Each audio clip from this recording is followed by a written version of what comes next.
स्थित एक प्लाजा में पत्रकार वार्ता के दौरान आम आदमी पार्टी के जिलाध्यक्ष शाह आलम उल्फत ने आप पार्टी के राज्यसभा सांसद एवं प्रदेश प्रभारी संजय सिंह के ऊपर योगी सरकार द्वारा देशद्रोह का मुकदमा दर्ज करने को लेकर विरोध जताते हुए कहा कि यह सरकार बिल्कुल गलत और द्वेष की भावना से मुकदमा दर्ज कराई है। इसकी कड़ी शब्दों में निंदा करते हैं और योगी जी से मांग करते हैं कि ये तानाशाह रवैया छोड़कर विकास, बेरोजगारी और किसानों के हित की बात करें।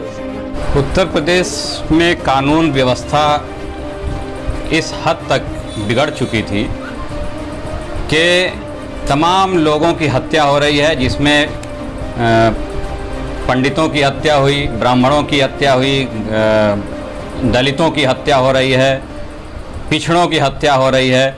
उन हत्याओं को ले करके, चूँकि आम आदमी पार्टी एक जिम्मेदार पार्टी है, जनप्रतिनिधि के नाते हमारी पार्टी के राज्यसभा सांसद संजय सिंह ने इन मुद्दों को उठाया और उससे विचलित होकर के उत्तर प्रदेश की योगी सरकार, जो ढोंगी जिसको कह सकते हैं, हमारी पार्टी के सांसद के ऊपर, हमारे प्रदेश प्रभारी के ऊपर 13 थानों में 13 मुकदमे किए और उससे भी जब नहीं रहा गया, जब हमारे सांसद ने उत्तर प्रदेश सरकार में एक ज़बरदस्त घोटाला कोरोना काल में हुआ, जिसमें जनता की भलाई करने के बजाय जो उपकरण थे, कोरोना काल से निपटने के लिए जो उपकरण थे स्वास्थ्य विभाग के, उनमें ज़बरदस्त घोटाला किया। 800 रुपये का ऑक्सीमीटर 5000 रुपये का बेचा, 1300 रुपये का, 1400 रुपये का जो थर्मामीटर होता है उसका 12,000 13,000 भुगतान किया। एनालाइज़र एक मशीन होती है जो 1,45,000 रुपये में आती है हिंदुस्तान की, उसको चीन से ख़रीदा, जो दुश्मन देश था, उससे ख़रीदा 3,30,000 रुपये में। तो कुल मिलाकर के 500 से 800% ज़बरदस्त घोटाला इस सरकार ने किया। और जब इन मुद्दों को पार्टी के मुखिया ने, पार्टी के प्रदेश प्रभारी ने जब उठाया, तो उससे विचलित होकर के योगी सरकार ने उनके ऊपर राजद्रोह का मुकदमा कर दिया। अगर ब्राह्मणों की हत्याओं को उठाना,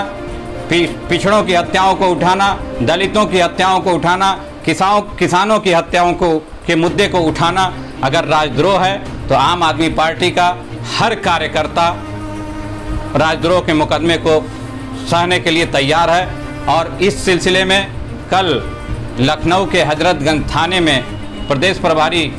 माननीय संजय सिंह गिरफ्तारी देने आ रहे हैं और पूरे प्रदेश का एक एक कार्यकर्ता, एक एक पदाधिकारी हजारों हजार की तादाद में लखनऊ में उनके साथ उपस्थित रहेगा। अब देखना है कि योगी सरकार कितने लोगों को जेल में डालती है। योगी सरकार से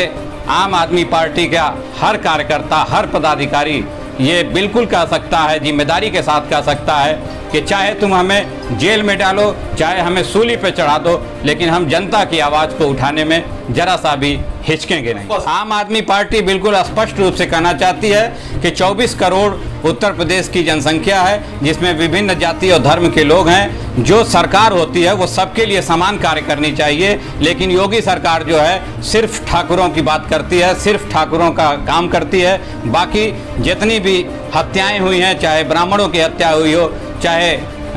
दलित की हत्या हुई हो, चाहे किसानों की हत्या हुई है, उस मामले में उत्तर प्रदेश की योगी सरकार बिल्कुल ही संवेदनहीन बनी हुई है। आम आदमी पार्टी कोरोना महामारी को लेकर के जिस तरीके से सचेत हुई दिल्ली के अंदर, और सबसे पहले पूरे हिंदुस्तान में दिल्ली के अंदर कोरोना बीमारी को रोकने का काम आम आदमी पार्टी ने किया, और उसी मॉड्यूल को लेकर के उत्तर प्रदेश के अंदर तमाम अपने हजारों हजार लाखों कार्यकर्ताओं को आम आदमी पार्टी ने गांव-गांव जाकर के ऑक्सीमीटर के जरिए लोगों की ऑक्सीजन जांच करने का कार्य किया है और कर रही है। देखिए, विधानसभा चुनाव का मुद्दा अपनी जगह है, लेकिन जनता के ऊपर जो बर्बरता की जा रही है, जनता के ऊपर जो अन्याय किया जा रहा है, तो मैं फिर कहता हूं कि एक जिम्मेदार नागरिक के नाते, एक जिम्मेदार पार्टी का मुखिया होने के नाते, या जिम्मेदार पार्टी का कार्यकर्ता होने के नाते हमारी जिम्मेदारी है कि हम किसी के ऊपर अन्याय को बर्दाश्त नहीं कर सकते। उसकी आवाज़ को हम उठाते रहेंगे, उठाते रहे हैं और बिल्कुल उसके लिए लड़ाई लड़ते रहेंगे।